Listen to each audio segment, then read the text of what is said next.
The US Senate has voted to clear the way for a debate on reforming gun laws in the wake of the Newtown school massacre. The vote, by 68 to 31, means that President Obama's plans for background checks on gun buyers, tighter restrictions on trafficking and more cash for school security will now be considered by Congress in the coming weeks, but not, as was once hoped, a possible ban on assault weapons.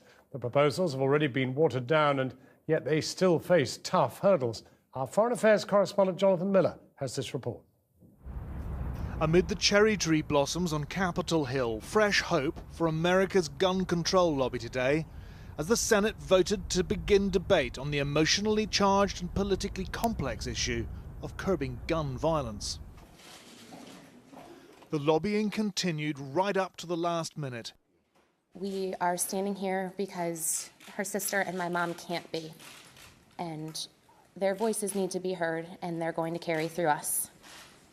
We're here to demand action and demand that we receive a vote and that we are allowed to have some peace of mind that our loved ones didn't die for no reason. Down on the floor, it doesn't much look like they're voting, but they are, and they cleared the 60-vote hurdle needed to defeat Republican efforts to block the debate.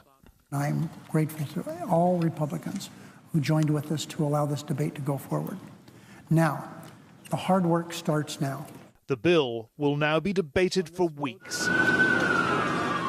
It was the Sandy Hook Elementary School massacre in Newtown, Connecticut, last December that triggered demand for the first new gun control legislation in 2 decades. 20 children and 6 adults shot dead by a heavily armed assailant in just 5 minutes flat. The president said the rampages had to stop.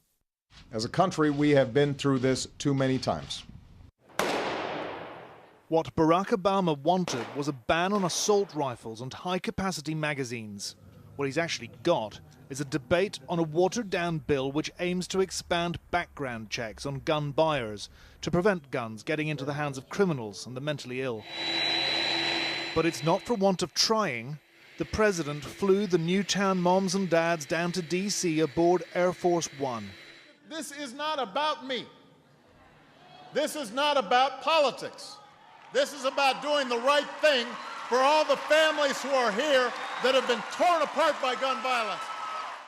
And Jillian Soto, who you saw speaking today in the Senate, was there, dabbing her eyes in the front row. And one of the 2 senators who managed to broker today's breakthrough deal met those Newtown families too. He's actually a gun lover, but this all proved too much. I'm a parent. I'm a grandparent, he said. I had to do something. The gunners' lobby won't be best pleased by what they see as an assault on their right to bear arms, spelled out in the Second Amendment to America's 1791 Constitution. Even the diluted bill will be hard for many to swallow. The number of families punished by gun violence in America, though, is startling. Today, 3,300 grave markers were planted out on the Mall to remember those killed by guns since Newtown in December. Around 10,000 killed every year, 10 times that number shot and wounded. 911, what's your emergency? There is a student here with a gun. Let's stop under the table, kids! It does seem that views on Capitol Hill do not fully reflect the views of the nation. Across America, suburban moms are saying enough is enough, and politicians can ill afford to ignore the suburban moms' vote. Isn't coming home.